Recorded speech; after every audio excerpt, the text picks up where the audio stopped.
Compass ধারাবাহিকের আজকের পর্বে দেখা যায় যখনই ফিতা কেটে পুজোর উদ্বোধন করতে যায় অখিলেশ আর ঋতুজা, তখনই পর্দাটা সরে যাওয়ার পর সবাই চমকে যায়, কারণ ওখানে কোনো মূর্তি দেখা যায় না।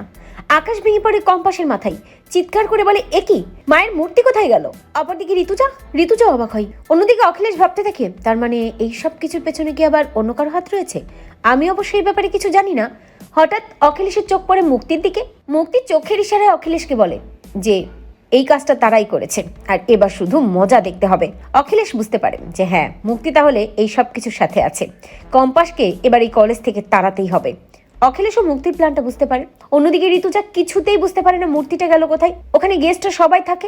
ঋতুজা ভাবতে থাকি এতগুলো গেস্টের সামনে আমরা আমরা এভাবে হেনস্থা হব।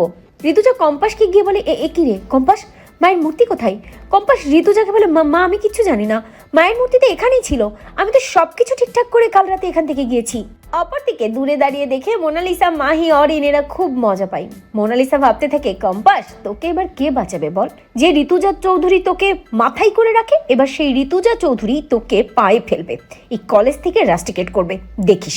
পুজোতে যারা গেস্ট থাকে তারা চিৎকার করে বলতে থাকে এ কি মিসেস ঋতুজা চৌধুরী, কি হচ্ছে কি সব? আমাদেরকে এখানে ডেকে কি হাসি ঠাট্টা করা হচ্ছে নাকি? রঙ্গ তামাশা করছেন আপনারা? মায়ের মূর্তি কোথায়? আর এ আপনাদের কেমন পুজো? আপনাদের এত বছরের ঐতিহ্যবাহী পুজো, আমরা ভরসা করে বিশ্বাস করে এখানে এসেছি, এখানে এসে এইভাবে হেনস্থা হতে হবে সেটা তো বুঝতে পারিনি। কার উপর পুজোর দায়িত্ব দিয়েছিলেন আপনারা? এত বেখেয়ালি ভাবে সে পুজোর কাজ করেছে, মায়ের মূর্তি পর্যন্ত নেই মণ্ডপে। আমরা এবার নোবেল ফিসার কলেজের কমিটি থেকে নিজেরাই সরে দাঁড়াবো। এই কলেজটা আস্তে আস্তে নষ্ট হয়ে যাচ্ছে। এই পুজোর দায়িত্ব যার উপর ছিল তাকে শাস্তি দিতে হবে ঋতুজা চৌধুরী। অন্যদিকে মোনালিসা অন্যান্য স্টুডেন্টদের উস্কে দেয়। তারাও বলতে থাকে হ্যাঁ কম্পাস দায়িত্বে ছিল, কম্পাসের অবহেলায় এইসব কিছু হয়েছে, কম্পাসকে শাস্তি দিতে হবে, নয়তো আমরা সবাই এই কলেজ থেকে বেরিয়ে যাব। এই কলেজে আমরা আন্দোলন করব। কম্পাস আসলে মায়ের মূর্তি ঠিক করে বানায়নি, আর কম্পাসের মতো একটা বেখেয়ালি স্টুডেন্টের হাতে কেনই পুজোর দায়িত্ব দেওয়া হলো? মোনালিসা এগিয়ে এসে বলে আন্টি আমি বলেছিলাম পুজোর দায়িত্বটা আমাকে দিন, কিন্তু দিলেন না। এখন দেখলেন তো কিভাবে নাকানি চুবানি আপনি খাচ্ছেন। সবাই যখন কম্পাসের বিরুদ্ধে কথা বলতে থাকে এবং কম্পাসকে কলেজ থেকে বের করে দিতে বলে, ঠিক তখনই সেখানে বিহান আসে এবং বিহান চিৎকার করে বলে মায়ের মূর্তি আমার কাছে।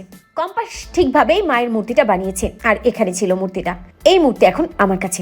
এই বলেই ওই রোবোটিক মূর্তিটা বিহান নিজে সকলের সামনে নিয়ে আসে, যেটা দেখে চমকে যায় ওই মোনালিসা। ভাবতে থাকে কি মূর্তিটা বিহানের কাছে কি করে এলো। অন্যদিকে বিহান ভাবতে থাকে আমি জানতাম এমন কিছু হবে, তাই আমি আগেই ব্যবস্থা করে রেখেছিলাম। মায়ের মূর্তিটা এরা যেখানেই লুকিয়ে রেখেছে না কেন আমি সেখান থেকে ঠিকই খুঁজে বের করেছি। তো বন্ধুরা তোমরা এটা চাও তো এভাবেই যেন শেষ মুহূর্তে বাজিমাত করে বিহান? কমেন্ট করে জানাতে ভুলো না।